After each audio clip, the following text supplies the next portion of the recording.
आप सबका हमारे चैनल shivago.com पर स्वागत है।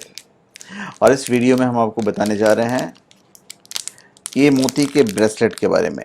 तो स्पेशली मैं मोती के बारे में बताने जा रहा हूँ कि इस ब्रेसलेट का फ़ायदा क्या होता है या मोती का फ़ायदा क्या होता है। तो दोनों चीज़ें आ जाएगी। देखिए, मोती मुख्यतः रत्न नहीं बल्कि एक जैविक संरचना है और आजकल तो कल्टीवेटेड मोती भी आते हैं। बावजूद इसके या इसको कह लीजिए, इसको नवरत्नों की श्रेणी में रखा जाता है। यह मुख्य रूप से चंद्रमा का रत्न है और कभी कभी विशेष रूप से औषधि के रूप में भी इसका प्रयोग होता है।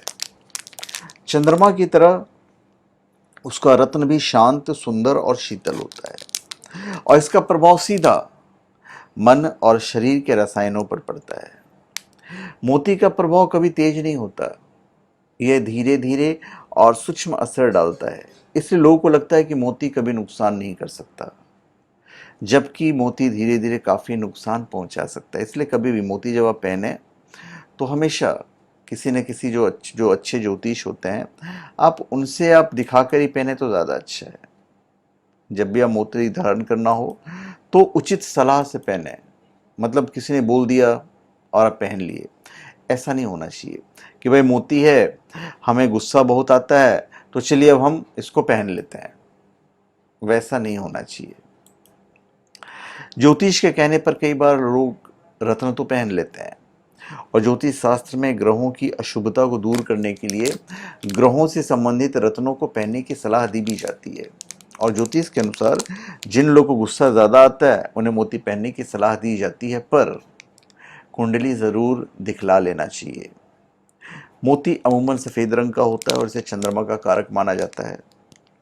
और हमारे साइट से, हमारे शिवागो साइट से आप सर्टिफाइड प्राप्त कर सकते हैं, अभिमंत्रित भी प्राप्त कर सकते हैं, और ऐसे भी मोती चाहिए तो आप प्राप्त कर सकते हैं। मोती, शंख या सीप, मैं तीनों के बारे में बता देता हूँ। मोती, शंख या सीप की माला धारण करने वाले को संसार के समस्त प्रकार के लाभ मिलते हैं और इसके पहनने से चंद्रमा संबंधी सभी दोष दूर हो जाते हैं, नष्ट हो जाते हैं। और ये माला या ब्रेसलेट विशेषकर कर्क राशि के जातकों के लिए उपयोगी मानी जाती है, उनके लिए बेनिफिशियल रहेगा। लाभ क्या होता है? यह मन को शांत करता है, तनाव को घटा देता है, नींद को दुरुस्त करता है और डर को दूर करता है, हार्मोन को संतुलित करता है, कभी कभी आर्थिक पक्ष को भी बहुत अच्छा कर देता है और यह डॉक्टर्स को आम तौर पर काफ़ी लाभ पहुंचाता है। तो मोती का नुकसान करें तो क्या नुकसान होती है, ये भी आपके लिए जानना ज़रूरी है। मोती पहनने में सावधानी की सबसे ज़्यादा आवश्यकता होती है, क्योंकि यह मानसिक दशा को धीरे धीरे प्रभावित कर सकता है।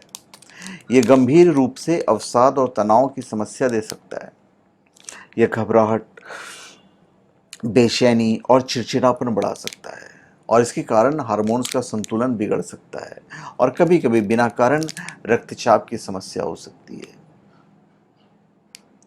तो मोती धारण करना किन्हें नहीं चाहिए या किन्हें धारण करना चाहिए, ये भी मैं आपको बताऊंगा। पहले मैं थोड़ा सा हमारे जो बाहर के सब्सक्राइबर हैं अब्रॉड, उन्हें मैं थोड़ा सा डिस्क्रिप्शन बता देता हूं कि according to Indian astrology, moon has been considered as a very important planet in the navagraha which has influence on the mind of man. Moon planet is the fastest moving planet in the universe and its gem is Moti. So holding pearl gemstone or pearl beads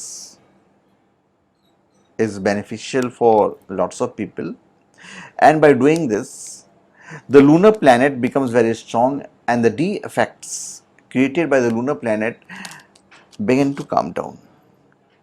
The moon is the water planet and pearl is found in the deep depths of the water, which symbolizes coolness. So wearing a pearl or pearl garland or pearl bracelet brings mental peace, wealth gain, honor, success, happiness, etc.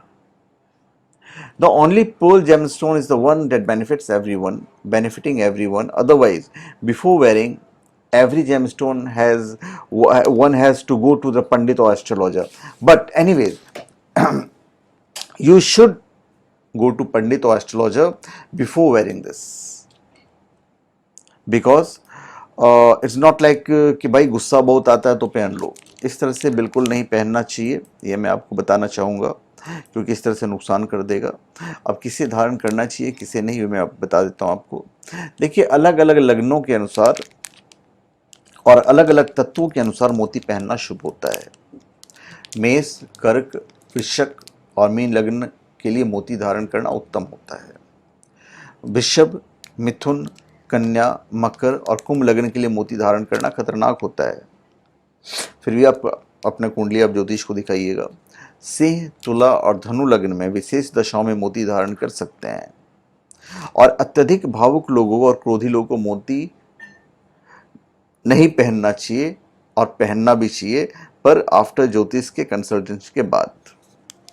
अब मोती को कैसे धारण करोगे? अब मोती को चांदी में कनिष्ठा उंगली में शुक्ल पक्ष के सोमवार को रात्रि को धारण कीजिए। इसे पूर्णिमा को भी आप धारण कर सकते हैं।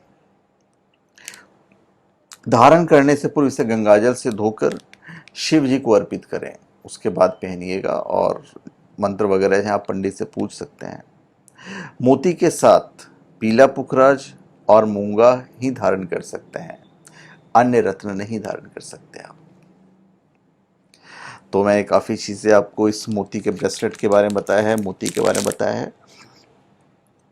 तो धन्यवाद, आप सबका हमारे चैनल पे स्वागत है। आप हमारे चैनल पे सब्सक्राइब करें और अपने कमेंट दीजिए। और मैं चाहूँगा कि आप हमारी वीडियो को शेयर कर दें, ताकि ज़्यादा से ज़्यादा लोगों तक हमारी वीडियो पहुँचे और वो भी लाभान्वित हों। जो अभिमंत्रित है या बिना अभिमंत्रित है, ये shivago.com से आप प्राप्त कर सकते हैं। और वहाँ पे आपको ऐसी भी सारी चीज़ें shivago.com पे आपको जेन्युइन, ऑथेंटिक और सर्टिफाइड ही मिलेगी। जैसे ये भी सर्टिफाइड ही है। और हमारा जो अभिमंत्रित करने का तरीका होता है, इसके ऊपर भी मैं बहुत जल्द वीडियो बनाऊंगा और आपके सामने पेश करूंगा कि हमारा अभिमंत्रित का तरीका। पर खासली जो मैं बताऊंगा वो जो थोड़े से महंगे प्रोडक्ट्स होते हैं, उसकी हम उस तरह से पूरी पूजा करते हैं। बहुत जल्द आपके सामने होगा। तो धन्यवाद, आप सबका हमारे चैनल पे स्वागत है। आप हमारे चैनल पे सब्सक्राइब करें और अपने कमेंट दीजिए। धन्यवाद।